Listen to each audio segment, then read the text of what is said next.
बिस्मिल्लाहिर्रहमानिर्रहीम, अस्सलाम वालेकुम। आप देख रहे हैं एक और सुबह। मैं हूँ हुमायूं ज़ेब अब्बासी और आज हलीमा जुल्फ़िकार यहाँ पर मौजूद नहीं है क्योंकि खाली हलीमा नहीं, उनकी फैमिली में सबकी तबीयत बहुत ज़्यादा ख़राब है। She has high fever and not just her, बल्कि मंसूर को भी, खतीजा को भी बड़ा सख्त बुखार है। आप जानते हैं जैसे कुछ दिन पहले जो है वो मैं भी बुखार में मुब्तला था and still I have fever, और आज मुझे जो है फ़ीवर की ज़्यादा जो है वो हरारत महसूस हो रही है। And I am really I think कि मुझे बड़ा आज स्ट्रगल करना पड़ेगा शो करने में, बिकॉज़ बुखार जो है वो मुझे लग रहा था कि इट विल गो अवे। जैसे मुझे हर रोज़ तकरीबन सुबह में बुखार होता है और उसके बाद वो उतर जाता है, लेकिन आज जो है वो I think it is continuing. पर अल्लाह ताला हलीमा को और मंसूर को और खतीजा को अल्लाह ताला से तंदुरुस्ती अता फ़रमाए। तो आज हमारे साथ मौजूद नहीं होंगे, आप उनके लिए दुआ कीजिएगा कि अल्लाह ताला उन्हें जल्द से एहतियात कर दे, फिर वो हमारे साथ मौजूद होंगे। Of course the show is not as with Halima, हमारा दोनों का एक बॉन्ड आप लोगों को अच्छा लगता है, उसके साथ हम शो चलाते हैं तो वो एक डिफरेंट एनर्जी होती है। और आज भी मेरी तबीयत जो है वो नॉट वेल एज़ हलीमा की बहुत ज़्यादा ख़राब थी, तो वो शी कुडंट कम। तो आज आपने हमारे साथ जो है ना कॉम्प्रोमाइज़ करना है, आपने मुझे भी साथ लेके चलना है क्योंकि आज मेरी तबीयत जो है मुझे लग रहा है कि उतनी कम मैं डगमगा जाऊँगा। But thank you for the entire team कि वो यहाँ पर सारे मौजूद हैं, they going to give me a support on that. But आज का टॉपिक जो है उसके बारे में बात करते हैं। बाय द वे आज साउथ अफ्रीका और पाकिस्तान का match, if I am not wrong, ऐसा ही है सर? मैं फ़ौरन असद भाई को देखता हूँ बिकॉज ही नोज़ इट। और आज लास्ट मैच है पिंडी में, इसके बाद खुदाफिज कर देंगे, लाहौर चले जाएंगे। शुक्र अल्हम्दुलिल्लाह, प्लीज़ चले जाएँ मेरी तरफ से। आप लोग आज अभी निकल जाएँ, अभी सुबह की फ्लाइट, पता है इस तरह, because Pindi is a very small congested place. वहाँ पर घर बहुत ज़्यादा है, वहाँ पॉपुलेशन बहुत ज़्यादा नहीं, ज़्यादा आपको नहीं लगता? नहीं लगता। अच्छा मैं बताता हूँ, तो वो इसलिए होता है कि मैं लास्ट मोमेंट पे निकलता हूँ, मेरे लिए बड़ा मुश्किल होता है क्योंकि मैं सिर्फ आखिरी मिनटों पे निकलता हूँ, फिर मैं जल्दी पहुँच जाता हूँ। पर अगर मुझे वो थोड़ी सी ट्रैफिक मिल जाए ना तो मेरे लिए थोड़ा सा अजाब हो जाता है। बट ऑफ कोर्स जैसे असद भाई भी कह रहे थे, कहते हैं ऐसे ना कहें यार, ऑन एयर ना कहें।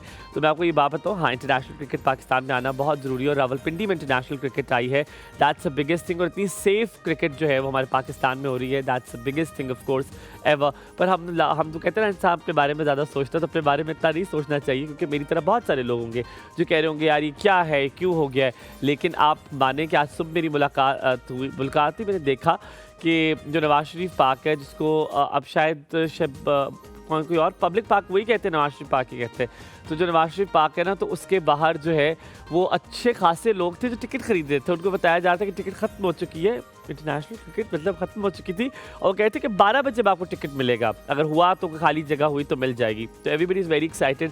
मैं जहाँ पर मेरी दूसरा जो वेंचर है उसमें आज मेरे सारे एम्प्लॉयज़ ने मुझसे कहा कि हमने क्रिकेट देखने जाना है, तो आप क्रिकेट देखने के लिए जाने दें। मैंने कहा जाओ जाके क्रिकेट देखो। Everybody so crazy about it. आज का टॉपिक जल्दी से आपको बता देते हैं। शादी जब करता है इंसान तो मियाँ बीवी होने से पहले वो एक्सपेक्टेशंस रखते हैं, एक उम्मीद रखते हैं। वो उम्मीदें पहले हमारे अम्मा अब्बा के दौर में कुछ और थी और वो आज उम्मीद कुछ और है, आज उसका क्राइटेरिया और है, आज उसका बेंचमार्क और है। मुझे याद है मेरी अम्मा अब्बा मुझे बताते हैं कि उन्होंने लड़की को सही तरह देखा भी नहीं था, इतनी बातें भी नहीं होती थी, बस तुम्हारी माँ से शादी के बाद प्यार हो गया। ये बड़ा आम बात थी हर घर में, और वो शादियाँ चली भी यहाँ तक 10 साल नहीं, 20 साल नहीं, आज तक माशाल्लाह, अल्लाह मुबारक एक्सक्यूज़ मी, वो शादियाँ चल रही हैं और बहुत बेहतर तरीके से चल रही हैं। क्यों? क्योंकि उस वक्त समझौते थे, उस वक्त माँ बाप ने समझाया हुआ था कि बेटा तुम्हारा एक घर है बेटी को, और बेटे को बताया हुआ था कि अगर कोई बात कोई हो जाती थी तो बेटे को समझा देते, तो कहते थे नहीं बेटा ये नहीं कर सकते क्योंकि घर चलाना है ना, शादी चलानी है। तो वो अब शादी चलाने के लिए वो जो एक्सपेक्टेशंस अब रखी जाती है वो कितनी मुख्तलिफ होगी हैं। एक छोटे से ब्रेक लेंगे, ब्रेक के बाद आपसे जिक्र करेंगे, कहीं मत जाएगा, देखते रहिए एक और सब। आपका तो बहुत अच्छा गुजर।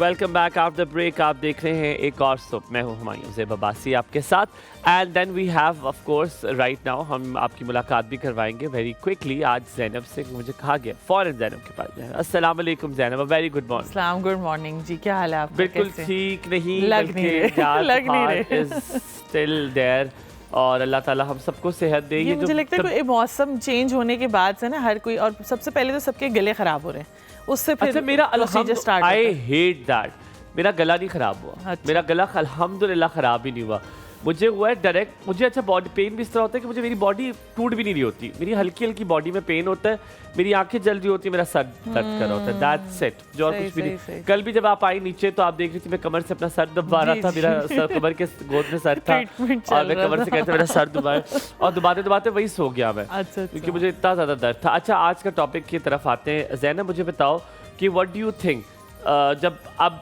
शादी, अम्मा अब्बा की जब शादी हुई, स्टोरियां भी हमने सुनी, वो कहते थे कि हमने देखा हुआ भी नहीं था एक दूसरे को, इतनी बात भी नहीं हुई हुई थी, या देखा हुआ भी था तो इतनी ज़्यादा बात नहीं हुई हुई थी, हमने समझौता किया, हमने शादी चला ली, जुल्म भी हुआ, कुछ भी हुआ, एक समझौता किया और शादी अच्छे तरीके से चला ली। अब टॉक्सिक बिहेवियर या वो दौर नहीं रहा। अब जब शादी करते हैं एक लड़का और लड़की, उसे मोहब्बत से ज़्यादा एक अंडरस्टैंडिंग और कंपैटिबिलिटी देखी जाती है कि कितनी अंडरस्टैंडिंग होगी, कितनी कंपैटिबिलिटी होगी। तुम्हें क्या लगता है आजकल की शादियों में कुछ चीज़ें ऐसी भी आप एक्सपेक्ट कर रहे होते जो कि इंपॉर्टेंट नहीं होती, जिसमें समझौता करना भी ज़रूरी होता है? इस तरह तो आप गैर शादीशुदा रह जाएंगे ज़िंदगी भर।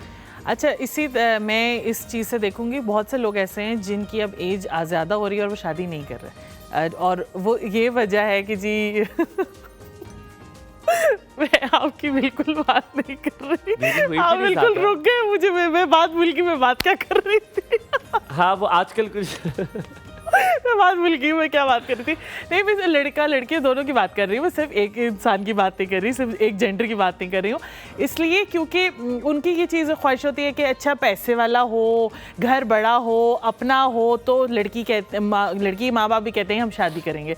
लेकिन अच्छा, मैं 18 साल की थी और मेरी शादी हो गई थी। मेरे घर वालों ने ये चीज़ नहीं नोट की, ना उन्होंने ये भी नहीं पूछा कि साद कितना कमा रहा है, उसकी क्या है। लेकिन क्या है, मैं अब 12-13 साल हो गए, मेरी बात को गौर से सुनेंगे नहीं, ये सुन लेना। अच्छा ठीक है, तो 12-13 साल हो गए, लेकिन इस चीज़ को मेरे घर वालों ने देखा कि पैसा होगा, गाड़ी होगी तो शादी होगी, वरना नहीं होगी।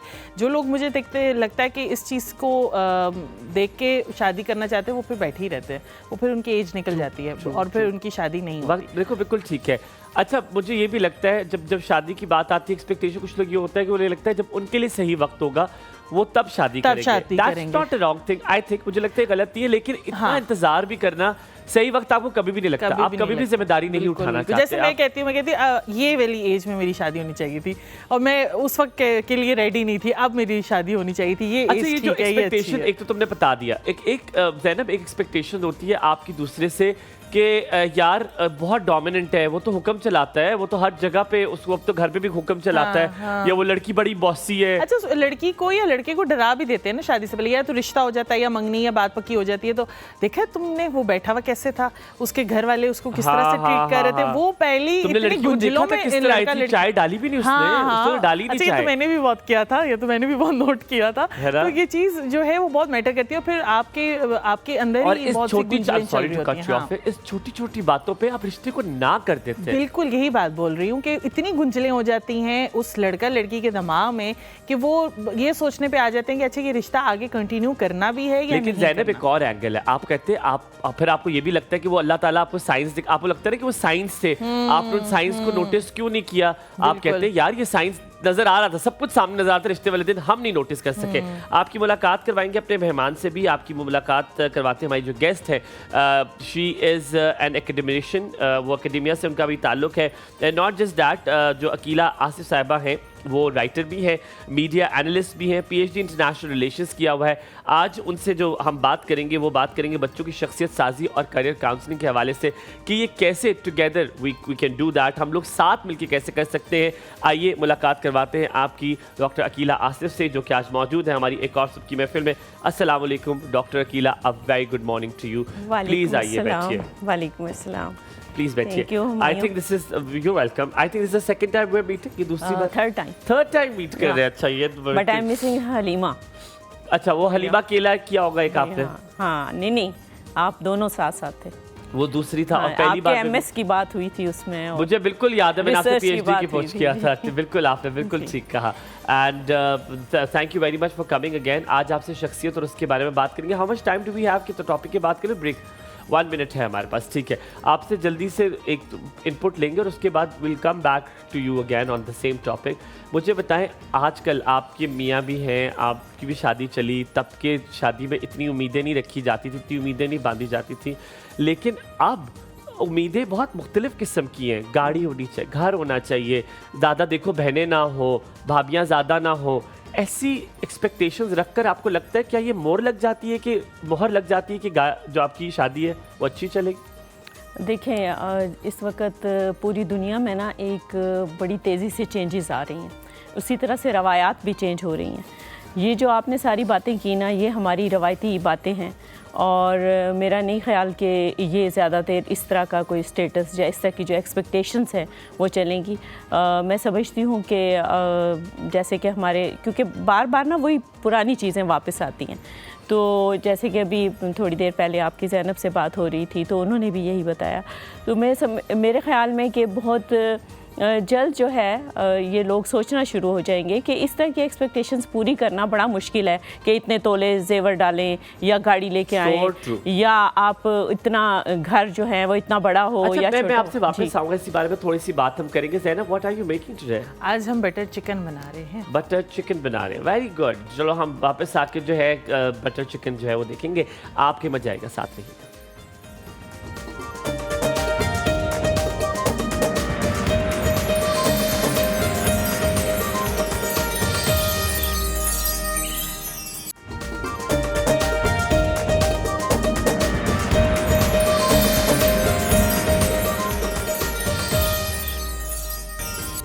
Welcome back after the break. आप देख रहे हैं एक और सुबह। मैं हूँ हुमायूं ज़ेब अब्बासी और हलीमा जुल्फ़िकार बीमार हैं। आपको दोबारा बता दूँ, और उनकी दुआ करें कि अल्लाह ताला वो जल्दी से ठीक हो जाएं और उनकी बेटी भी जल्दी से ठीक हो जाए। And of course her husband as well. I have all prayers for all of them. Coming back to you doctor साहिबा, हम आपसे अभी से वो जो टॉपिक है उसी के इनिशियली जो उसकी बात हो रही थी, मैं चाहता हूँ उसको रैप अप करके कंक्लूड करके फिर हम बात करें करियर काउंसलिंग की। डॉक्टर साहिबा, बहुत ज़रूरी होता है अगर ये इंस्टीट्यूशन ही एक एक्सपेक्टेशन रियलिटी बेस्ड हो ना, तो आपके बच्चे भी आगे जाके खुश रहते हैं। आपकी अंडरस्टैंडिंग, आपके कॉम्प्रोमाइज़, आपकी कंपैटिबिलिटी हो, बच्चे रोल मॉडल समझते हैं आपको सिखाने की इतनी ज़रूरत नहीं पड़ती। बच्चे आपको देखते हैं और बच्चे उसको रेप्लिकेट करते हैं ज़्यादातर। तो मुझे बताएं, ये जो उम्मीद का जो पहाड़ अब आना शुरू है, क्या इसमें ताल्लुक मीडिया का है, इन्फ्लुएंसर्स का है, सोशल मीडिया का है, कि ये जो उम्मीद है ये बड़ी मुख्तलिफ हो गई है? अब शादी चलाना इस तरह नहीं है, वो कह रहे हैं कि जब तक फूल नहीं लाएगा टॉक्सिक मर्द है। अगर वो आपके लिए कुछ कहीं आपको लेकर नहीं जाता बाहर, वो अच्छा नहीं है। अगर औरत इंडिपेंडेंट नहीं है, काम नहीं कर रही है, वो औरत ठीक नहीं है यार, वो तो बोझ है आपके ऊपर। ये एक्सपेक्टेशंस बदली कहाँ पर, किस वजह से? देखिए हुमायूं, अभी जो आपने बात की है ना, वो सिर्फ पिंडी, इस्लामाबाद या बड़े शहरों की बात है, ठीक है। अभी अगर आप 50 किलोमीटर पिंडी से, इस्लामाबाद से या बड़े शहरों से बाहर निकल जाएं तो वहाँ पे सिनेरियो डिफरेंट है और काफ़ी हद तक वही ट्रेडिशनल जो रिक्वायरमेंट्स होती हैं या एक्सपेक्टेशंस होती हैं वही चल रही हैं। अलबत्ता यहाँ पे एक क्लास है, मतलब जो जिसको आप कह सकते हैं मिडिल क्लास में भी अब ये चीज़ें आने लगी हैं, या अपर मिडिल क्लास है या एलीट क्लास है, उसमें ये वाली एक्सपेक्टेशंस होती हैं कि फूल हों तो ब्ला ब्ला, ये बाकी सारी चीज़ें। तो बाकी मेजॉरिटी जो है वो उसी तरह से है। जहाँ तक आप कह रहे हैं कि ये चेंज कैसे है, ये चेंज आने में देखें, इस वक्त एक हम जब ग्लोबल विलेज कहते हैं ना दुनिया को, तो जब आप ग्लोबली मूव करते हैं तो ग्लोबलाइजेशन के साथ जहाँ कुछ पॉजिटिव चीज़ें आती हैं, वहाँ से जो आपको तहज़ीब और तमद्दन है या कल्चर है वो भी आप इंपोर्ट करते हैं। तो ये सारी चीज़ें जो हैं, इनके ताने बाने वहाँ जाके मिलते हैं कि किस तरह से इस वक्त इंटरनेशनली क्या चीज़ें चल रही हैं।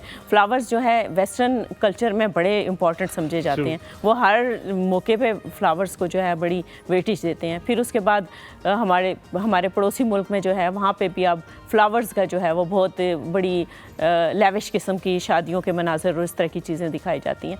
तो ये जो चीज़ें हैं ये हमारी नौजवान नस्ल को, और स्पेशली ये जो इन इलाकों में, शहरों में जो बच्चे हैं, उनको मुतासर करती हैं। डॉक्टर साहब, आखिरी में सिर्फ इसको कंक्लूड करने के लिए बताएं, आपको क्या लगता है कि शादी करने से पहले अपने पार्टनर में क्या देखना चाहिए? वो रियलिटी वाली expectations as a experience person जिसकी शादी को इतने साल हो गए, आपको क्या लगता है क्या चीज़ें देखनी चाहिए?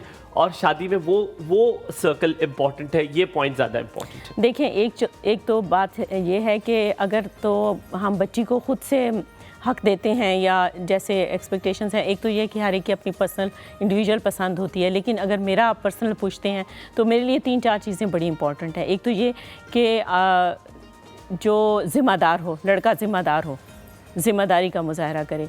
दूसरा ये कि वो अर्निंग हो, डिपेंडेंट ना हो किसी पे कि अब्बा बहुत कमा रहे हैं या फैमिली बड़ी रिच है, नहीं, वो लड़का खुद क्या एग्री करता हूं उससे। वो लड़का खुद क्या है। दूसरी बात ये कि वो सेहतमंद हो, नशे पानी के चक्कर में ना पड़ा हुआ हो, बिल्कुल, कैरेक्टर अच्छा हो। ये 3-4 चीज़ें बहुत ज़्यादा मैटर करती हैं। एक लड़की में क्या देखें मैं? और एक लड़की में ये देखना चाहिए कि उसमें एक तो ये कि देखें जो शक्ल सूरत अल्लाह ताला की बनाई हुई चीज़ है, लेकिन आप देखते हैं कि आपके साथ जो लाइफ पार्टनर हो वो प्रेजेंटेबल हो। ये इसमें कोई कबाहत नहीं है, आप देखें, लेकिन वो बहुत सख्त स्टैंडर्ड सेट ना कर दें। लेकिन आप देखें उसके साथ बाकी सलाहियतें भी देखें, उसकी काबिलियत देखें, वो देखें वो तालीम याफ्ता है अगर, तो फिर कुछ चीज़ों पे कंप्रोमाइज़ भी किया जा सकता है।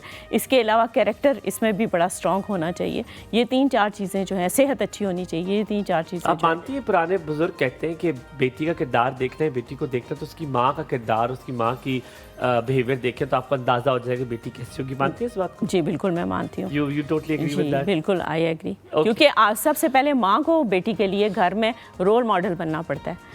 मैंने जब अपनी बच्चियों, मेरा बेटा भी है, बेटियां भी हैं, तो मैंने अपनी बच्चियों को के लिए अगर रोल मॉडल बनना है तो पहले मैंने उन्हें बताना है ना कि मैं खुद कैसी हूँ।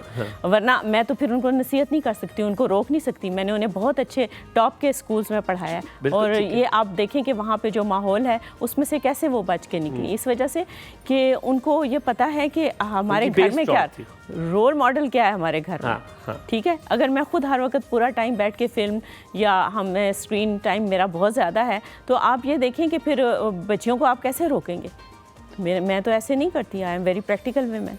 ठीक है डॉक्टर साहिबा, अब मैं आपसे बात करूंगा, हम बच्चों की जो बात करते हैं शख्सियत साजी की, ये उसी पे लेके जा रहे हैं हम। आप एट द एंड ये शख्सियत साजी का क्या बताना ज़रूरी होता है, या आपकी रोल मॉडलिंग काफ़ी होती है एक बच्चे को दिखाने के लिए?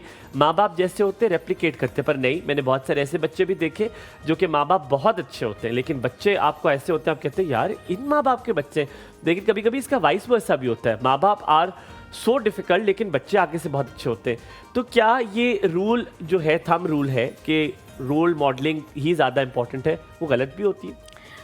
समटाइम्स हो सकता है, क्योंकि देखें आप खाली माँ बाप ही नहीं, जो नेक्स्ट है वो आपके स्ट्रीट है, आपका सोसाइटी है। ठीक है, आपको ये भी देखना होता है कि आप किस माहौल में रह रहे हैं। आप जितना मर्जी कर लें, फिर बच्चे जो हैं जब आप घर से बाहर निकलते हैं, स्कूल में जाते हैं, स्ट्रीट में जाते हैं, एक्सटेंडेड फैमिलीज में जाते हैं, तो वो उनको भी देखते हैं, उनके से भी वो असर लेते हैं। तो ये चीज़ जो है, इसको आप बहुत थंब रूल तो नहीं कह सकते, लेकिन ये कह सकते हैं कि ये डिफरेंट इंडिकेटर्स हैं जो आपके बच्चे के रास्ते मुतय्यन कर रहे हैं कि आप उनको कौन से रोड पे डाल रहे हैं, कौन से रास्ते पे डाल रहे हैं, और उस पर किस तरह के इंडिकेटर्स लगे हुए हैं। डॉक्टर साहब, कुछ स्टेक होल्डर्स होते हैं जिन पे आपका जोर नहीं है, वो आपके बच्चों के दोस्त, ठीक है। अब आप बच्चों पे सर्विलेंस रखेंगे तो Zainab will also agree with me कि वो बच्चे कहना शुरू कर देते हैं कि यार ट्रस्ट फैक्टर, ये बड़ा, आप हमें ट्रस्ट नहीं करते, आप हमारे दोस्त देखते हैं कौन है, आप उन्हें घर बुलाते। यहाँ तक कि अगर आप ये साजिश करें Zainab, I will come to you Zainab, जब बच्चों का आप ये कहते हो कि बच्चे को कहते हो कि अपने दोस्तों को घर बुला लो, तो आपके बच्चे सेंस कर लेते हैं कि मामा ने देखना है कि दोस्त कौन है, तो वो बच्चे कह देते हैं मामा आपको ट्रस्ट, वो कहते हैं बाहर दोस्तों के घर जाए, आप कहते नहीं बेटा घर बुला लो, तो बच्चा आपको ताला मारते कि क्या अम्मा ट्रस्ट नहीं है आपको हम पे। तो ये फैक्टर उसमें ये चीज़ होती है, मेरे बच्चे खासतौर पे आयत तो ये बात बोलती है कि उनके तो पेरेंट्स अलाउ करते हैं, आप क्यों अलाउ नहीं करती कहीं जाना। तो फिर मैं ये बात बोलती हूँ कि शायद मैं उसको जो देती हूँ, जितना मुझे समझ आती है उसको मैं ये बात बोलती हूँ कि आप मेरे लिए ना डायमंड की तरह, आप मेरे डायमंड जो है ना वो बहुत स्पेशल होता है। मैं नहीं चाहती कि डायमंड हर किसी के पास जाए, मेरे अपने यार क्या बातें क्या गोली कराती है। तो मैं उसे ये बता, मुझे और कुछ समझ ही नहीं आती कि मैं उसे ये कैसे, क्योंकि ट्रस्ट वाली बात तो मैंने उसको ये करनी ही नहीं है कि जी मुझे ट्रस्ट नहीं है। हाँ। लेकिन मैं उसको ये बात बोलती हूँ कि आप मेरे लिए बहुत स्पेशल हो, मैं चाहती हूँ कि आप मेरे करीब रहो, आपके फ्रेंड्स आएँ, आप मूवी नाइट कर सकते हैं, सब कुछ कर सकते हैं, लेकिन घर पे रह के, किसी के घर नहीं जाना। अच्छा, my mother was so dominant. मैंने अम्मा मुझे हमेशा कहती थी कि कोई दोस्त है, आप और मेरा एक ही बेस्ट फ्रेंड होता, तो अम्मा मुझे कहती थी बेटा दोस्त एक होता है, या दोस्त है। बिल्कुल, मैं भी यही कहती हूँ हाँ, कि मेरी अम्मा हर जानने वाला दोस्त तो नहीं मेरी अम्मा ने होता, पहले दोस्त तो एक मुझे ही ये special बताया है। कि दोस्त हर कोई नहीं हाँ, होता, तो मुझे वो डेफिनेशन तो बड़ी पता थी कि अम्मा ने कहा दोस्त है कि तो मेरा एक ही दोस्त बेस्ट फ्रेंड है जो कि बहुत करीब है, जो मेरे घर भी आता है, वो ज़ियाद है, ठीक है। My family entire family knows it. अम्मा ने कहा एक दोस्त है वो घर भी आ सकता है, लेकिन आपका एक मजमुआ नहीं आ सकता घर में, ठीक है, क्योंकि घर बिल्कुल ऐसा ही में आपकी माँ भी है, आपकी बहन भी है, so you can't bring everybody to home. एक तो ये अम्मा ने बताया। दूसरा अम्मा ने मुझे कहा जब बाहर जाने के लिए, अम्मा कहती नहीं बेटा दोस्ती घर के बाहर, ठीक है, और दोस्ती इतनी कि आप तजावुज ना कर जाएं। मेरी अम्मा ने कहा बेटे तू कर जो करना है, अल्लाह ताला जन्नत फिरदौस में जगह दे। मेरी माँ ने हमेशा मुझे ज़ैनब, हलीमा का नाम आ गया, तो मेरी अम्मा ने मुझे हमेशा कहा बेटा हर चीज़ में म्याना रवि रखोगे तो तुम कामयाबी पाओगे, बिल्कुल ऐसे। दोस्ती में, रिश्ते में, मोहब्बत में। तो वो मेरी नानों के साथ मेरी बड़ी अटैचमेंट थी। डॉक्टर कीला, तो मैं आपको ऐड करूँ, उन्होंने कहा था, वो पहाड़ी बोलती थी, कहती बड़ा पुत्रा ना इतना मिठा हो कि कोई निगली गच्छे, तो ना कोई इतना कोड़ा है कि थुकी छोड़े। तो दैट मेंट कि अगर आप इतने मीठे भी ना हो कोई आपको निगल ले, और इतने कड़वे भी नहीं होना कि आपको कोई थूक के फेंक दे। So this was, I have always remembered this. Do you agree with this psychology की जो बच्चों के स्टेक होल्डर्स होते हैं उस पर आप नजर नहीं रख सकते, आप हर वक्त नहीं रख सकते। तो अगर बच्चों को आपने सिखा दिया हो तो बच्चे मोहताज रहते हैं। एग्री? जी जी, जो ज़ैनब ने बात की और जो आपने बात की, ये बातें जो है यूनिवर्सल ट्रुथ सी तरह हैं। ये सिर्फ यहाँ पे नहीं, ये पूरी दुनिया में जो है, चाहे ईस्ट है, चाहे वेस्ट है, चाहे नॉर्थ है, साउथ है, हर जगह पे यही है। और बिल्कुल ये बात सही है कि आपको अपने बच्चे को, जैसे ज़ैनब ने कहा, बहुत अच्छी बात की, बहुत प्यारी। मैं भी कमोबेश इसी तरह की बात करती हूँ कि देखो बेटा हमारे घर में बहुत सारी चीज़ें हैं, लेकिन जो ज्वेलरी होती है या कीमती चीज़ें होती हैं, डायमंड है या गोल्ड है, उसको हम वेलवेटी डिब्बिया में रखते हैं और बड़ा उसको संभाल के रखते हैं। वाह यार। तो आप लोग जो हैं, जो बेटियां हैं, वो इसी तरह से डायमंड्स की तरह हैं, हमारे पास प्रीशियस चीज़ें हैं, तो इनको हम अपना संभाल के रखते हैं। अच्छा, एक बुरी सोबत का मिल जाता है आपके बच्चे को कहीं ना कहीं एक, और आपको पता भी चल जाता है आपके बच्चे में कुछ चेंजेस आ जाए तो आपको कहता हुआ लगता है में चेंज आता है, उठने बैठने में, कपड़े पहनने के, उससे और भी माँ मुझे बाप आइडिया के हो अंदर जाता है अल्लाह कि ने ये चेंज आ जो जाता है, friend बात ना करने के कोई- तरीके में आ जाता है। और वो आप माँ बाप को अल्लाह ताला ने ऐसा इंडिकेटर दिया, और टीचर्स को मैंने ये देखा है, क्योंकि अब मैं टीचर हूँ तो मुझे अंदाजा है, जी। ऐसा इंडिकेटर दिया कि आपको पता चल जाता है ये किसी सोबत पे बैठ रहा है, और फिर आप उससे पूछते भी हैं आजकल किसके साथ बैठ रहे हो, हाँ। किसके साथ दोस्ती है। बिल्कुल तो मुझे ऐसे। पता है खुदा ना खास्ता अगर ऐसी सोबत आ जाए, हम सब पेरेंट्स हैं, हम सबको पता है, हम डरते हैं, तो वो गलत सोबत आ जाए, इसका अंदाजा कैसे लगाया जाता है, एक तो ये मैंने जानना है, और दूसरी बात उस गलत सोबत से बच्चे को हटाना कैसे, क्योंकि बच्चे को लग रहा होता है वही मेरा सबसे अच्छा दोस्त है, माँ बाप को तो कुछ नहीं पता। सो what do you do that? बड़ा मुश्किल सवाल है ये। हाँ जी, बिल्कुल, ये बड़ा मुश्किल सवाल है। इसमें थोड़ा सा आपको टैक्टफुल होना पड़ता है। एक तो ये कि बच्चे का ट्रस्ट अपने ऊपर से कभी ना टूटने दें। बच्चे को, मैंने अपने बच्चों को ये कहा हुआ है कि चाहे कुछ भी हो जाए, कितना ही गलत कर रहा हो, घर आके हमें सच सच बताना है कि कल डिफेंड करने के लिए ये दुनिया नहीं होगी, मैं होंगी या तुम्हारे फादर होंगे। मैं पीछे तो खड़ी हमें हूँ। सच, हाँ। हाँ, हमें सच बताना, ताकि फिर हम आपको डिफेंड कर सकें, कोई गलत बयानी नहीं होगी। बच्चे को ये कॉन्फिडेंस आपको घर से देना पड़ता है। और जब आप ये कॉन्फिडेंस देते हैं, दूसरा ये कि जो बेटियां बड़ी होती जाएं, माओ को ज़्यादा क्लोज होना चाहिए, और जो बेटे बड़े होते जाएं, फादर को ज़्यादा क्लोज होना ज्यादा चाहिए। कोई एक कैंडिडेट जी। होना चाहिए। Zainab, very quick note on that, कैसे बुरत साबित का अच्छा, इस सोबत तरह को से पता होता है लगता है? कि मुझे तो वैसे उनके एक्ट से पता लग जाता है कि अब छोटे हैं ना, तो वो इतना छुपा नहीं पाते, लेकिन मुझे अगर कोई बात पता लग जाए, या तो मैं उससे निकलवाने की कोशिश करती हूँ, तो मैं उस वक्त रिएक्शन नहीं देती। मैं कहती हूँ हाँ अच्छा ठीक, अच्छा और बताओ। ये जब हो जाता है तो फिर उसके कोई आधे दिन बाद मैं उस बात पे थोड़ा थोड़ा ना लेक्चर देती हूँ। Inject अच्छा करती हाँ, हो। और थोड़ा थोड़ा बताती हूँ, ये अगर हम ऐसे करेंगे तो ऐसा नहीं होगा, या हम अगर किसी फ्रेंड के साथ ऐसे बैठेंगे और ये चीज़ हम नहीं डिस्कस करेंगे, मतलब मैं उसको इनडायरेक्टली हाँ, बताती हूँ ताकि उसे समझ आती है, तो फिर वो खुद ही बोल देती है अच्छा तो फिर मैंने उस वक्त जो किया वो गलत किया। वो गलत मैंने किया कहा, था। हाँ, अच्छा, यहाँ पर बिल्कुल। तहम्मुल मिजाजी बड़ा मैटर करती है। तहम्मुल मिजाजी कितनी है, इसके बारे में थोड़ी सी बात करेंगे, और बच्चों से कैसे सॉल्यूशंस निकालना है। ये दो चीजें मैंने सीखी है, आपको बताएं कि मत जाएगा। देखते रहिए एक और सुबह, आपका दिन बहुत अच्छा गुजरे।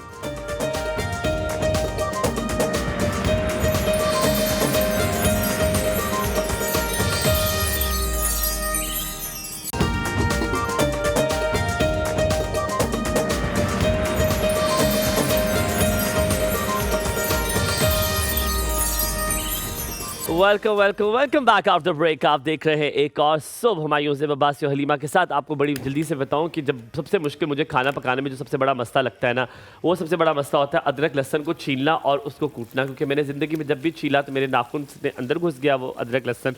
And then what happens is कि जब आप उसको कूटना शुरू करो ना तो उछल उछल के आपके बाहर आ रहा होता है। बट क्या हैंसन ने कोई इसका हल निकाला है ज़ैनब? जी बिल्कुल। यहाँ पे मैंने बटर चिकन के लिए पहले तो मैंने पेस्ट जो अनियन पेस्ट है हैंसन फूड्स का वो डाल दिया और उसको थोड़ा सा ब्राउन कर लिया और मैं हैंसन फूड्स का ही अदरक लहसुन पेस्ट इसमें ऐड करूँगी। और उससे पहले मैं ये बताऊँगी कि ये इतना ज़बरदस्त अदरक लहसुन का पेस्ट है। एक तो फ्रेश अदरक लहसुन के पेस्ट से बना हुआ है, कोई चॉपिंग पीलिंग करने की झंझट जो है वो बिल्कुल ख़त्म है और आप जो है अपने खानों में इसका इस्तेमाल कर सकते हैं और अपने खाने को जो है लजीज बना सकते हैं और आपका वक्त बच जाएगा। बिल्कुल बिल्कुल वक्त बच जाएगा। और वो प्याज का पेस्ट भी जो इसका मिलता है उससे भी बहुत है कि आपने ना काटना है, ना छीलना है, ना चॉपिंग करनी, कुछ भी नहीं करना और आपने एक चमचा लेना है और हांडी के लिए वो एक हांडी के लिए काफ़ी होगा 1 टेबल स्पून। साउथ एशियन में तो ये पक्का है ना कि मेहमान कभी पूछ के नहीं आएंगे और वो ऐसे ही आ जाएंगे। हाँ, और क्विक और अच्छा वैसे ये कि उस तरह से ये चीप भी पड़ता है। आप प्याज का पेस्ट या अदरक लहसुन का पेस्ट आप बना के रख लेते हैं तो वो मेहनत भी करनी पड़ती है, आपको बना बनाया मिल जाए तो इस तरह चीप भी पड़ता है। प्याज भी महंगे हो जाते हैं कभी कभार, तो आप जो है इसका पेस्ट बना के घर पे रखने या अच्छा तुम्हारी वो जो लंगरी सी है वो कौन सी है, मार्बल की या दूसरा? मार्बल। आपकी कौन सी है? मार्बल की? जी मार्बल की। मेरे पास भी मार्बल की है, हालांकि पहले हमारे पास पत्थर की वो दूसरी थी, वो मोटी सी थी, मुझे ये उसका नाम नहीं आता, क्या लकड़ी की थी पता नहीं किस चीज़ की। थोड़ा सा ब्रेक लेते हैं, वापस आते हैं, कहीं मत जाएगा, देखते रहिए एक और सॉरी।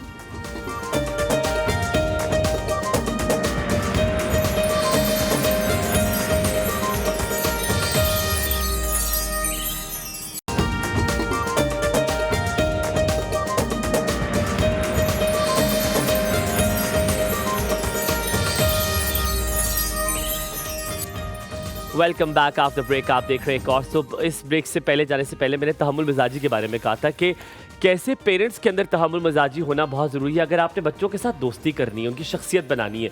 अगर वो आपको कुछ चीज़ बताते हैं और आप फ़ौरन से फ्लेयर अप हो जाएंगे, आप गुस्से में आ जाएंगे, तो बच्चा अगली बार आपको बात नहीं बताएगा, ये तो गारंटी है। तो पेरेंट्स में वो ठहराव अब आना क्यों ज़रूरी है? मुझे याद है हम अपने पेरेंट्स को इस तरह की बात बता देते तो पहले क्या होता था कि आती थी चपेट और पहले आती थी कुट के आपको पहले धोया जाता था सही तरह और फिर बात होती थी। लेकिन अब वो दौर नहीं रहा, इधर दौर तब्दील हो गया। तो आपको क्या लगता है कि पेरेंट्स के अंदर तहम्मुल मिजाजी होना बड़ा ज़रूरी है? जी देखिए, जो पेरेंट बनना ही है ना, माँ बनना और बाप बनना, स्पेशली माँ, उसमें तहम्मुल मिजाजी जो है मेरा ख्याल है उसकी पहली सीढ़ी है। अच्छा। आपको प्रेगनेंसी से लेके एंड तक आपको बहुत सब्र हौसले के साथ हर चीज़ को बर्दाश्त करना होता है। उसमें आप और वो खुशी से देखें, माँ हर तकलीफ़ खुशी से सहरी होती है। ये नहीं कि कोई प्रेशर होता है या कोई बाइंडिंग होती है, नहीं।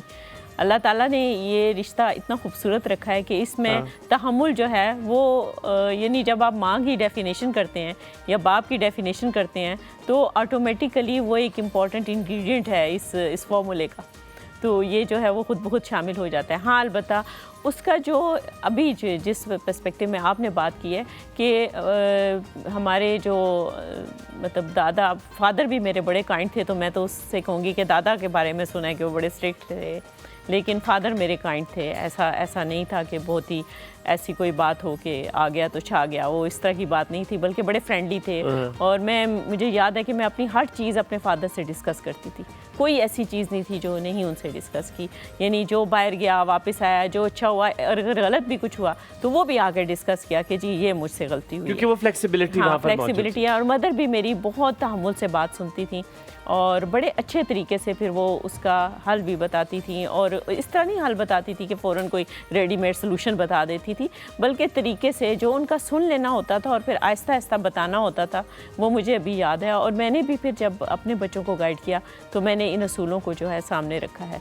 क्योंकि जब आप फ्लेयर अप हो जाते हैं तो फिर बच्चा बाउंड हो जाता है, फिर वो किसी और से बात करेगा। फिर वो किसी दोस्त से बात करेगा, किसी कोई हो सकता है किसी कुलीग से बात करेगी, फिर वो मशवरा आप नहीं कंट्रोल कर सकते। जी, वो नहीं कर सकते। और दूसरा वो मिसगाइड होगा।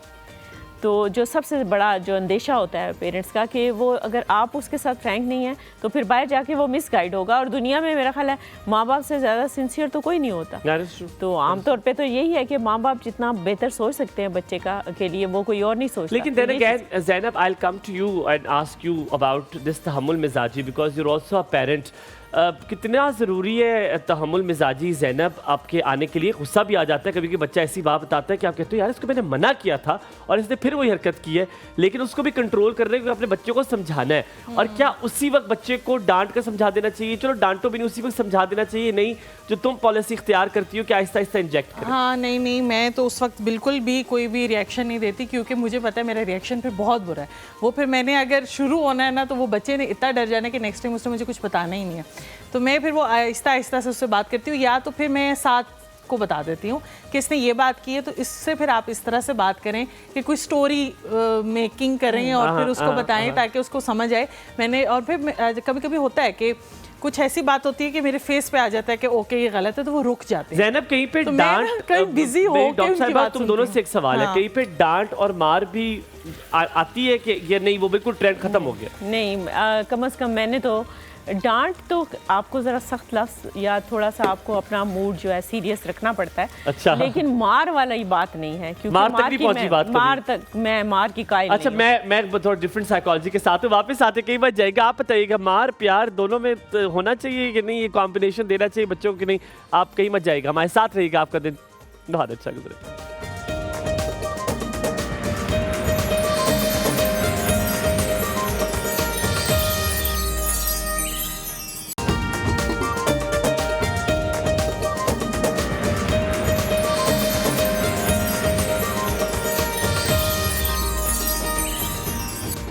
Welcome back after break. आप देख रहे हैं एक और सुबह। डॉक्टर साहिबा, आप बात करेंगे थोड़ी तालीम की, एजुकेशन की बात करेंगे, coming towards that side career counselling की बात करेंगे।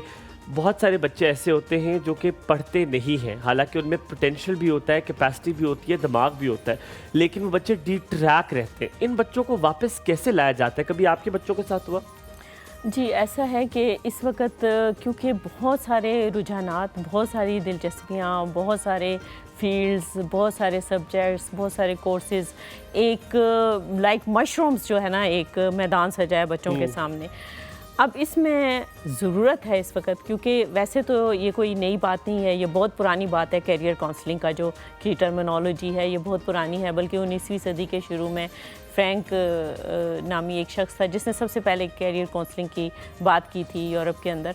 और उसमें फ़ायदा ये होता है कि जब, और मेरा ख्याल है पेरेंट्स बेहतरीन कैरियर काउंसलिंग के तौर पे काम करते हैं हमारे सोसाइटी में। अभी भी ख़ानदान के जो बड़े बुज़ुर्ग होते हैं, जो सक्सेसफुल होते हैं किसी न किसी फील्ड में, या जिनसे हर मामले में मशवरा लिया जाता है, वो एक तरह से कैरियर काउंसलिंग भी कर रहे होते हैं। जैसे हम प्रोफेसर्स हैं तो हमारे घर में अक्सर लोग इसलिए आते हैं कि ये हमारे बच्चे ने FSC कर लिया है, आगे ये क्या करें। तो वो एक तरह से ये भी कैरियर काउंसलिंग है, इनफॉर्मल कैरियर काउंसलिंग है। लेकिन अब कैरियर काउंसलिंग बाकायदा एक फील्ड है जिसमें बच्चे की सलाहियत, उसकी इस्तेदाद, उसकी दिलचस्पियाँ, उसकी शख्सियत और उसके रुझानात और उसके वसाइल, ये बहुत इंपॉर्टेंट है, उनको सामने रख के। मैं साथ में कॉलर भी लेता हूँ, फिर आपकी बात यहीं से कंटिन्यू करेंगे। एहसन हमारे साथ मौजूद है। अस्सलाम वालेकुम, वेरी गुड मॉर्निंग एहसन, क्या हाल चाल है? वालेकुम सलाम, good morning all of you. बहुत खुशी माशाल्लाह, आज आप फ्रेश और लगे, आपने अच्छा रिकवर किया, बड़ी खुशी हुई। और मुझे इस बात की बड़ी खुशी है कि आजकल हमारे अहम चीज़ नौजवानों की मुलाजमत, कैरियर, तालीम के हवाले से आपने बड़ा अच्छा मुफीद करामत प्रोग्राम किया। अब मैंने तो बस अभी जस्ट ओपन किया था टेलीविज़न, तो मुझे ख्याल आया मैडम बहुत अच्छा बयान कर रही है। इनसे एक अहम बात पूछी जाए। देखिए, ऐसा होता है कि क्योंकि बहुत से बच्चे शुरू से एक खास पैशन रखते हैं कि मुझे तो इसी फील्ड में जाना है, मुझे तो डॉक्टर बनना है, मुझे तो इंजीनियर बनना है, मुझे तो बाहर जाना है। अब तो माँ बाप भी इंकरेज करते, लेकिन कभी कभी ऐसा होता है उस फील्ड की वो चीज़ नहीं हो पाती है, फिर वो कहते हैं कि अब तो मैं कुछ कर ही नहीं सकता, अब तो बस जो ऐसी हो गया, अब तो फिर वो दिलचस्पी छोड़ देते। तो इस तरह के लोगों के बच्चों के लिए या नौजवानों के लिए कि उनको मनपसंद मुलाजमत या कैरियर ना मिल रहा हो, किस तरह उनको एक स्ट्रीमलाइन जॉब कैरियर पे लाया जाए और उनकी इस्लाह की जाए, इस वाले से थोड़ा सा बता दें तो बड़ी मेहरबानी होगी। Thank you very much Ehsan. So what do you have to say on that? जी, बहुत अच्छा सवाल किया इन्होंने क्योंकि हमारे यहाँ एक रुझान है, इसको आप रवायती रुझान कह सकते हैं, कि हम बच्चों को शुरू से ही डॉक्टर, इंजीनियर या पायलट या यानी फौजी अफसर, इस तरह के हम फील्ड्स में बच्चों को ट्रेंड करते हैं। वो जो बड़े होते हैं वो ये बातें सुनते आते हैं। देखें, इसमें यह है कि मायूसी उस वक्त होती है जैसे कि मेडिकल में बड़ा सख्त कंपटीशन होता है, क्रीम हमारी जाती है, या इंजीनियरिंग में बड़ा सख्त कंपटीशन होता है। हर बच्चा उस तरह की सलाहियतों का मालिक नहीं होता। हो सकता है उसकी दूसरी किसी फील्ड में सलाहियतें जो हैं वो बेहतर तौर पे इस्तेमाल हो सकें। तो उसमें ये करना ये ज़रूरी होता है कि जिस वक्त इस तरह का कोई बहुत ही क्रॉस रोड्स पे बच्चा खड़ा हो, तो यहाँ पे उसको बहुत ज़्यादा मॉरल सपोर्ट की ज़रूरत होती है और गाइडेंस की ज़रूरत होती है। डॉक्टर साहिबा, ये जो साल ज़ाया करने वाला कॉन्सेप्ट है, अगर मेडिकल में नहीं हुआ, एमडी कैट में नहीं हो, तो पेरेंट्स कहते हैं बेटा साल ज़ाया कर लो, अगले साल एमडी कैट दे देना। कोई भी ऐसी अगर सप्ली आ जाए, वो कहते हैं कि नहीं बेटा साल ज़ाया कर लो, या चलो सप्ली ना भी है, मार्क्स कम आ गए, नहीं उसका एग्रीगेट ज़्यादा है, तुम साल ज़ाया कर लो। ये साल ज़ाया करने वाला कॉन्सेप्ट आपको समझ आता है कि ठीक है या ये गलत है या नहीं? अगर ज़रूरत है तो करने में कोई हर्ज नहीं होती। नहीं, मेरी ज़ाती राय ये है कि मैं इसके हक़ में नहीं हूँ। क्यों? आप क्यों साल ज़ाया करें भाई? आपके पास और थोड़े फील्ड्स हैं, अब तो इतने ज़्यादा फील्ड्स हैं। जैसे एफएससी भी आपने कर लिया है और आपका मेडिकल में अगर एडमिशन नहीं हो सका तो मेडिकल की फील्ड से ही रिलेटेड बहुत सारे फील्ड्स हैं, ठीक है। अभी जैसे कॉस्मेटिक्स में, कॉस्मेटिक्स की जो बहुत सारे फील्ड्स हैं, एस्थेटिशियन है, एस्थेटिशियन है, डर्मेटोलॉजी है, बायोटेक्नोलॉजी है, और इसके अलावा ये जो फिजियोथेरेपी है, इसके अलावा डाइटिशियन का बड़ा अच्छा है, एमएलटी है, बहुत सारे फील्ड्स हैं, बहुत सारे फील्ड्स इसमें आ रहे हैं, और नॉट नेसेसरी के साइकोलॉजी के बड़े फील्ड्स हैं। तो अब आप ये तो नहीं कर सकते कि आप साल ज़ाया करें, इतना टाइम नहीं है। और इस वक्त तो लाइफ इतनी फास्ट है कि इस छोटी सी ज़िंदगी के अंदर आप साल ज़ाया करके लेकिन अगर शौक है, बच्चे को शौक है कि वो करना चाहता है, तो क्या वो करे? मेरा ये मानना है, मुझसे किसी ने खानदान में पूछा, उन्होंने कहा जी ये इसको बड़ा शौक है तो ये साल ज़ाया करना चाहता है। मैंने कहा अगर इसको शौक होता ना तो इसने इतने नंबर लिए होते कि ये आगे जाके चला जाता है। इसको शौक नहीं है, ये सिर्फ कह रहा है इसको डॉक्टरी को शौक है, और फिर क्या उन्होंने साल ज़ाया कराया, उसका दोबारा एमडी कैट दिया, उसका एडमिशन नहीं हुआ। देखिए हमायूं, शौक और सलाहियत में फ़र्क होता है। शौक तो आप मानती हैं? हाँ बिल्कुल। देखें, आपको देखें शौक बहुत सारी, अब कोई कहे कि मैं धान पान के से बॉडी के साथ के मैंने वर्ल्ड रेसलर बनना है, तो ये नहीं हो सकता। तो आप सलाहियत को पहचानें। कैरियर काउंसलिंग जो आपका बुनियादी सवाल है वो है ही यही कि आप अपनी सलाहियतों को पहचानें, आपके अंदर किस तरह के रुझानात हैं, आपके अंदर क्या कैपेबिलिटीज़ हैं, फिर उनको आप काम में लाएं। यही कैरियर काउंसलिंग है। डॉक्टर साहिबा, वो लिटमस टेस्ट क्या होता है कि आपने अपनी सलाहियत को कैसे पहचानना होता है? हमारे मुल्क में ये मुख्तलिफ और मुश्किल इसलिए है क्योंकि हमारे यहाँ एजुकेशन सिस्टम इस तरह डिज़ाइन नहीं किया गया जिससे हर बच्चे की हर सलाहियत जो है वो पता चल सके। दो सलाहियतें आपकी पता चल सकती है, अगर आप मैथ्स में अच्छे हैं आप इंजीनियर बन जाएंगे, आप बायो में अच्छे हैं आप मेडिकल में चले जाएंगे, इसके अलावा या कंप्यूटर में अच्छे हैं तो आप कंप्यूटर साइंस में चले जाएंगे। इसके अलावा आई हैवंट सीन कि आप सलाहियतों को किस तरह कंपेयर कर सकते हैं। स्पोर्ट्स में अच्छे, बहुत सारी और चीज़ों में अच्छे। इस सलाहियत को पहचानने के लिए पेरेंट्स क्या कर सकते हैं? छोटा सा ब्रेक, वापस आते कहीं मत जाएगा, देखते रहिए। और सब आपका दिन अच्छा है।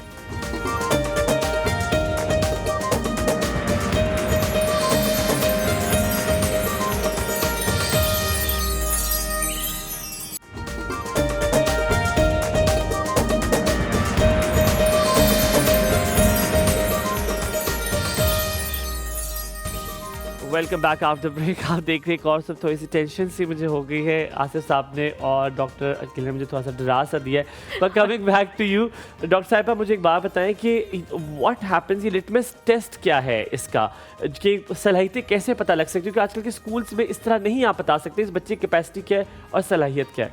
नहीं देखें, हमायूं इस वक्त जो टीचर्स हैं ना, जो यहाँ पे एडवांस स्कूल हैं, वो बड़े माशाल्लाह ट्रेंड हैं और उन्होंने बहुत सारी ऐसी उन्होंने कोर्सेज़ किए हुए होते हैं। मैं सिर्फ ये शहरों की बात कर रही हूँ, देहात की बात नहीं कर रही। तो वो लोग जो हैं, अब बहुत सारे स्कूल्स में भी जो एडवांस स्कूल हैं यहाँ पे पिंडी इस्लामाबाद में भी, वहाँ पे भी कैरियर काउंसलर्स मौजूद हैं। इसके अलावा हमारी एक यूनिवर्सिटी है, नस्ट यूनिवर्सिटी बड़ी, उनमें उनका पूरा एक बड़ा अच्छा सेटअप है जी, जो कि कैरियर काउंसलिंग की बात करता है। में होता है जी। इसके अलावा ऑनलाइन भी अब काउंसलिंग की सलाहियतें फैसिलिटीज़ हमें मौजूद हैं यहाँ पे पिंडी इस्लामाबाद के अंदर, जो कि बताती हैं आपको कि आप कि आप अपने डाटा डालते हैं, इनपुट करते हैं और फिर वो आपको बता देती हैं कि आपके लिए कौन कौन सी चीज़ें जो हैं, कौन कौन से शोबे जो हैं आपके लिए डॉक्टर साहब जिसमें कितना बेहतर परफॉर्म कर इम्पोर्टेंट सकते है हैं। बच्चों को डिफरेंट एक्टिविटीज़ में डालना, बच्चों को एक्स्ट्रा करिकुलर में भी डालना, खाली पढ़ाई नहीं बल्कि और भी चीज़ों में डालना अब कितना ज़रूरी हो गया? बहुत ज़रूरी है क्योंकि अब वो बिल्कुल जिसको कहना चाहिए बुक वार्म टाइप लोग नहीं चाहिए, मल्टी डायमेंशनल पर्सनैलिटीज़ की ज़रूरत है, जिनको कि बोलना भी आता हो, जिनको बात करनी भी आती हो, जिनको अपना काम के ऊपर भी पूरा अबूर हासिल हो और जिनके जो वेल कनेक्टेड भी हों।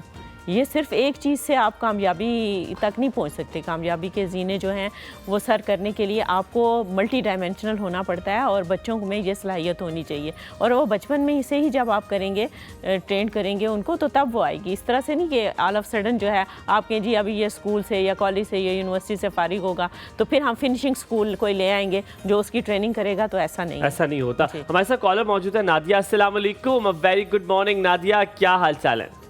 वालेकुम सलाम, गुड मॉर्निंग। तो जो अल्लाह का शुक्र, ठीक है। आप सुनाएं, कैसे? ठीक है अल्हम्दुलिल्लाह, बिल्कुल ठीक था। आपकी तबीयत ठीक चल रही है? सब घर में ठीक है?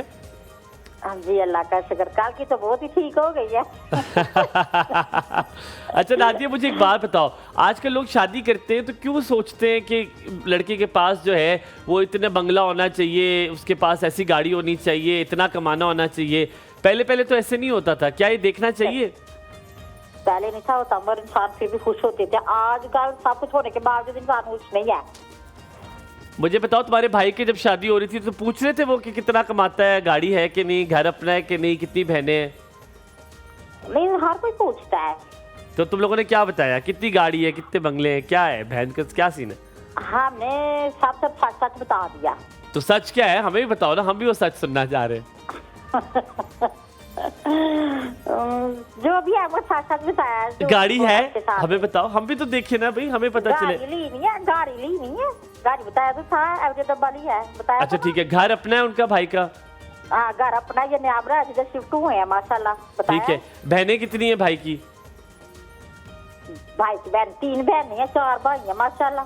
3 बहनें, आपको भी, आपको 4 भाई भी हैं। 4 भाई भी है। तो ये तो बड़ा मुश्किल हो जाए किसी के लिए वहाँ पे रिश्ता करना, इतनी भाभियाँ और इतनी नंदे, और नंदे भी तुम्हारी जैसी, तो वो तो फिर अजाब सा पड़ जाएगा थोड़ा सा। मैं ऐसी नहीं हूँ। तो कैसी हो फिर तुम? नंद वाला कोई रिश्ता नहीं मैं रखती, भाभी के साथ बहन वाला रखती हूँ। जैनब, तो मुझे मैं- बताओ, ऐसी नंद नादिया जैसी नंद हो तो मुश्किल नहीं हो जाएगी जिंदगी? नहीं ऐसे ना कहें, बहुत स्वीट है नादिया, ऐसे ना कहें। मैं ऐसी नहीं हूँ, आपको लगता है? हाँ एक बात है, एक हाँ। बात वाली भाई है, बताओ। मैं आपको सही बता दूं, जब आपकी शादी होगी मैं सही नंद वाले सलूक करूंगी भाभी के साथ। क्या कहा था मैंने तुम्हें? तो फिर आप उसे छेड़ेंगे तो वो यही जवाब देगी कह रही ना हो सही, आपको। नंद वाला सलूक कैसा होता है, क्या करती है नंदे, क्या करती है? ये नहीं भाभी सही कारी, भाभी ये नहीं सही कारी, उसने ऐसे किया, उसने ऐसे किया। ये नहीं सही करी भाभी, ये सही नहीं करी, उसने ऐसे किया, उसने वैसे किया। ये बाहर चली गई, ये बाहर चली गई, इसने खाना नहीं बनाया। अच्छा। ये बाहर चली गई, उसे खाना नहीं बनाया। हाँ, खाना नहीं बनाया, खाना बना के जाते उसको पता भी था घर वाले ने खाना खाना है। हाँ ये नहीं तो पहले उसके आने से पहले कौन खाना बना रहा होता था? अब लोग बनाते थे, ऐसे ही होता है ना फिर। हाँ तो फिर वही बनाए ना, उसके आने से क्यों रूल्स क्यों चेंज उसको हो? बना? हाँ, अब वो वही क्यों बनाया बनाया खाना? तुमने जरूर मेरी बेगम से खाने ये बनवाने बड़ी, हैं। हाँ ये बड़ी इम्पोर्टेंट हाँ। बात है। बात सुने मेरी, बात सुने मेरी। जी जी। जब तक भाई फ्रूट की शादी है, माशाल्लाह इंशाल्लाह, ठीक है ना, बताया ना, जब तक उसने इधर है ना पाकिस्तान, तब तक उससे कोई काम नहीं करवाना। ठीक है, ठीक है, पाकिस्तान से बाहर जाके जो है वो उससे काम करवाना है। जैसे ही भाई जाएगा जब तो काम भाई- करवाना। जब भाई फ्रूट चले जाएंगे तब वो करवाएंगे। ये सही तरीका है, जैसे ही भाई जाके कहे होड़ आए ना पहाड़ थल्ले, चलो जी करो काम। अच्छा अच्छा, बात सुने, हाँ अपने घर में रहते हैं हम शादियों की तरह, ठीक है। महल नहीं है फिर भी लोग मिलने की तमन्ना करते हैं। अच्छा सही आगे है कि नहीं? खत्म? बस आगे से यही है। मुस्कान क्यों आ रही है? अरे आपकी वो किधर है? बड़ी जल्दी पूछा तुमने, फोन मत करते हुए पूछ लेती। क्यों पूछ लेती हूँ मैं? टीवी ना देख रही, इस वजह से आवाज नहीं ना आई, इस वजह से कह रही हूँ। टीवी क्यों नहीं देख रही? वो बंद हो गया, मैंने कल भी आपका सुना, नेट पे देखा था रात को। मुस्कान कल आपी जो है, अल्हम्दुलिल्लाह मुबारक देना मुस्कान आपी को, माशाल्लाह माशाल्लाह, मुस्कान आपी को बुखार हो गया। बुखार हो गया। हाँ बुखार हो गया, हाँ जी, भतीजा को भी बुखार हो गया, क्यों मंसूर तुम भाई को बुखार भी। हो गई? कौन सी कोई बीमारी लगी? बुखार हो जाता होता है, ठीक हो जाएगी। अच्छा बात सुन वली भाई जी। फरूक भाई गए थे ना उम्रा करने, मैंने स्पेशल कहा था वली भाई के लिए ना दुआ करना। क्या दुआ कहा था तो करने के लिए? दुआ मैंने कहा था अल्लाह ताला हमको जिंदगी का सफर अच्छा दे, क्या करे? की तंदुरुस्ती दे, दो का पैसों का मैंने नहीं कहा था। फिर वो माशाल्लाह जिंदगी में उस दिन के बाद से बुखार नहीं उतरा मुझे। तुमने जो सेहत वाली दुआ करवाई है ना, वैसे मुझे जिंदगी में बुखार नहीं हुआ, डेली बुखार होता है। अल्लाह तुम्हें सलामत रखे। मजाक कर, ठीक है, अल्लाह हाफिज़। लव यू, खुदा हाफिज। आज किचन में चलते हैं डॉक्टर साहिबा। डॉक्टर साहिबा से क्या सबसे अच्छा बनाती हैं मैं खाने में? आसिफ साहब किस बात से कहते हैं कि तुमसे शादी करके मुझे लगता है मैंने सबसे अच्छा डिसीजन लिया? कौन है? मटन कढ़ाई ओए होए। अस्सलाम वालेकुम जोया, क्या हाल चाल है? और गुड मटन मॉर्निंग। पुलाव। क्या दुआ? अस्सलाम वालेकुम, वेरी गुड मॉर्निंग। दुआ, क्या हाल चाल है? अल्लाह का शुक्र है, आप कैसे हैं? बिल्कुल ठीक था। दुआ पैसे तो नहीं मांगने मुझसे? दुआ पता है अब आजकल हमें ऐसे कॉलें आ रही हैं, किसी को 18,000 चाहिए, किसी को 28,000 चाहिए। अब लोग हमसे ये करना शुरू हो गए। लोग गरीब हो गए हैं ना। लोग गरीब हो गए। दुआ मुझे बताओ क्यों आजकल इतनी ज्यादा उम्मीदें लगा देते हैं लोग शादी के साथ कि लड़के के साथ लड़के में ये होना चाहिए, लड़की में ये होना चाहिए? क्यों हो रहा है ये जिंदगी में? जिंदगी सबकी जन्नत बन गई है इसीलिए। तुम शादीशुदा हो? नहीं, तो शादी अब मुझे बताओ कैसा लड़का होना चाहिए? क्या सोचती हो, मतलब अगर जिंदगी में शादी करोगी तो क्या सोचती हो पार्टनर कैसा होना चाहिए? लविंग हो और केयरिंग हो, और तो कुछ नहीं। पैसा मुझे नहीं चाहिए, मैटर ही नहीं करता। जब शादी करने के लिए बारी आती है तो लविंग केयरिंग के बाद में आती है, वो कहते हैं जी ऐ होना चाहिए, इतना बड़ा कार है, इतनी बड़ी गड्डी। इतना होना चाहिए मतलब कि खर्चा जैसे पूरा हो, मतलब जिंदगी का गुजर सफर हो। बाकी हद से ज्यादा है ना, वो गलत है, वो अच्छा नहीं है। खर्चा तो आजकल 10 लाख में भी पूरा नहीं होता, तो ये तो बड़ी बड़ी सब्जेक्टिव सी बात है। नहीं, अगर एक दूसरे को वो अगर सपोर्ट करेंगे तो फिर सब कुछ हो जाएगा, पूरा हो जाएगा हर कुछ। ये भी शुक्र बात करें है, बस, ये भी बात वो ही अच्छा ये भी शुक्र अल्हम्दुलिल्लाह करे तो इंशाल्लाह ताला ताला तुम्हारे लिए आसानियां करे और कोई अच्छी सी जिंदगी में तुम्हारा पार्टनर है। ठीक है, आमीन। सलामत रहो। ओके, तलत आंटी हमारे साथ मौजूद है। अस्सलाम वालेकुम, very good morning Talat aunty, क्या हाल है आपके? वालेकुम अस्सलाम। मैंने कहा जरा मैं खामोशी रहती हूँ, आज ताकि आपकी आवाज़ की पिच को मैं देख सकूँ। तबीयत कैसी है आपकी? अल्लाह का शुक्र है। नहीं बेटा आप बताओ।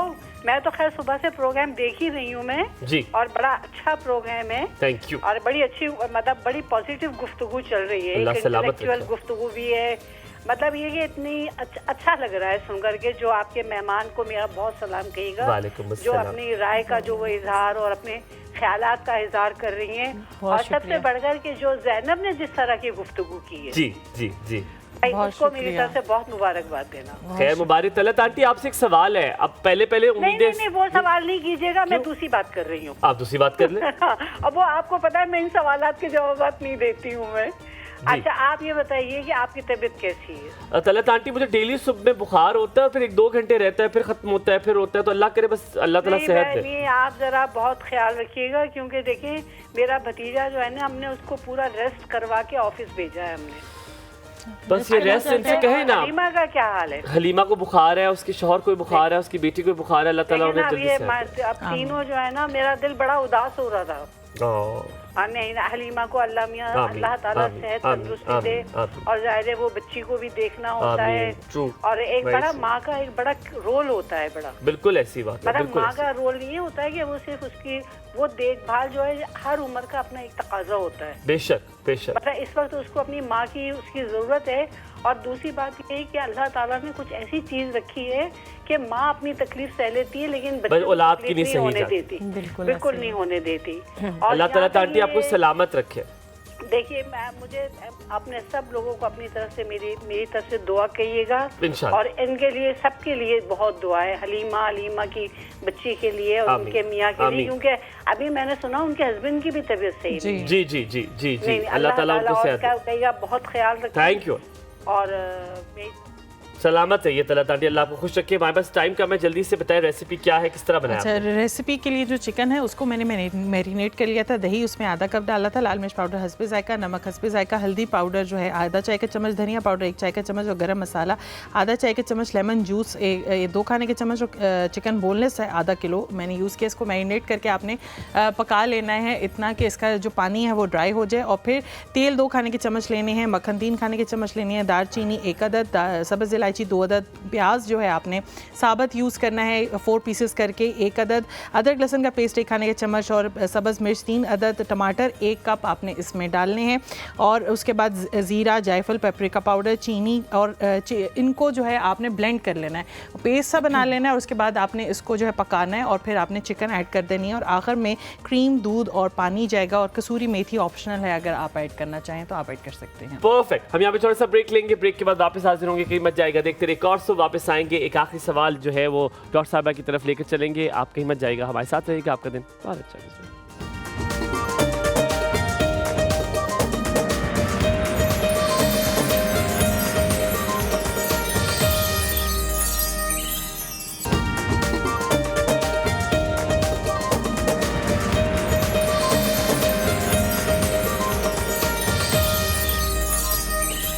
Welcome back after break. आप देख रहे हैं कोर्स। तो हमारे साथ एक लाइव कॉलर है जिनका नाम कुछ नहीं है लेकिन वो बात करना चाहती हैं। अस्सलाम वालेकुम जी। अस्सलाम वालेकुम रहमतुल्लाहि व बरकातुहू। वालेकुम अस्सलाम। आपकी आवाज़ बड़ी प्यारी है वैसे बाय द वे। हुमायूं भाई कैसे हैं आप? शुक्रिया, बिल्कुल ठीक ठाक अल्हम्दुलिल्लाह। अपना नाम नहीं बताएंगी? नाम ऐसे नहीं बता सकती कि क्वेश्चन बहुत पर्सनल है और मुझे ऐसे लगता है कि ये क्वेश्चन आजकल हर घर में, ऑलमोस्ट हर घर में तो हम चल रहा आपका है। नाम और कुछ पता रख लेते हैं ना, अपना नाम कुछ रख लें। क्या नाम पसंद है वो रख लेते हैं। आप हमेशा कॉल किया करें उस नाम से, मैं समझ जाऊंगा। शागुल। क्या? मेरा एक नाम शागुल है, आप वो ले सकते नहीं नहीं, मैंने आपका नाम रख लिया, चंबेली। चंबेली ठीक है। ओके फाइन जी चंबेली जी, क्या कहेंगी, क्या सवाल है? अच्छा, मैं सवाल ये करना चाहती हूँ मेरे भाई कि हम जैसे आपके गेस्ट ने आज बड़ी अच्छी बात की कि हम अपने बच्चों को कॉन्फिडेंस दें कि उनसे कुछ भी ब्लंडर हो जाता है तो वो आके अपने पेरेंट्स से, अपनी मदर से कहें। बिल्कुल ठीक तो है। हम अपने बच्चों को तो ये कॉन्फिडेंस दे देते हैं और वो हमें हर बात बता भी देते हैं, लेकिन हम अपने हस्बैंड को कैसे ये कॉन्फिडेंस दें कि अगर उनसे कोई मिस्टेक हो गई है ऐसी जो उनकी मैरिज लाइफ को मुतासिर कर रही है या कोई है जो उनको उनके पीछे लग गई है, चलें इजी वर्ड में ये कहूँगी, कोई लड़की है जो उनको परेशान कर रही है ये जानते हुए भी कि वो मैरिड हैं, वो बच्चों वाले हैं और वो ये चाहती है कि भाई आप मुझे भी कहीं ना कहीं एडजस्ट कर लें। तो फिर उनको कहाँ वो एडजस्ट करें, वो कर भी नहीं सकते, करना भी नहीं चाहते, जान भी छुड़ा रहे हैं। अब वो बीवी के सामने हर चीज थ्रू मोबाइल आ गई है तो वो एक दिन वो क्लियर अप होके सब कुछ बता देती है। ठीक है ठीक है। आप मुझे बताएं चंबेली, में इसका सवाल का जवाब मैं आपको मैं दे सकता हूँ? हाँ दे, जो अच्छा, भी मुझे जवाब चाहिए मैं बताता हूँ। मैं इनसे ही पूछूंगा, मेरे लिए जल्दी से जवाब ये कि बात सुने। आपने कहा ना कि बच्चों को बताना है कि वो अपने मसले बताएं। हो सकता है आपके शौहर के लिए वो मसला ही ना हो, मसला तो होगा तो तब बताएंगे। आप क्या कहेंगी? जी देखिए, मेरे हस्बैंड क्योंकि यूनिवर्सिटी टीचिंग से वाबस्ता रहे हैं और उसमें पता है आपको फीमेल स्टूडेंट्स भी होती हैं और ये सारी चीज़ें होती हैं। ठीक है। लेकिन आपके हस्बैंड वाइफ के बीच में एक ब्रिज होता है, ट्रस्ट का ब्रिज होता है। एक तो ये बात है और मुझे पता भी होता है। आपके शौहर के पीछे कोई पड़ी बताया उन्होंने? हाँ जी बिल्कुल बताया मुझे और मैंने आसिफ साहब, अल्लाह अकबर जी, अल्लाह अकबर। हम यहाँ पे आपसे जाएंगे, इजाजत। बहुत बहुत शुक्रिया डॉक्टर साहब, बहुत ज़्यादा मज़ा आया। लेकिन आपको ये बात ज़रूर बताऊँ कि कभी कभी हो सकता है शौहर आपको बताए ना, क्योंकि उसके लिए एडजस्ट करना आसान हो। ज़ैनब बहुत शुक्रिया, आपसे मुलाकात होगी कल। अपना ख्याल रखिएगा, आपका दिन बहुत अच्छा गुजरे।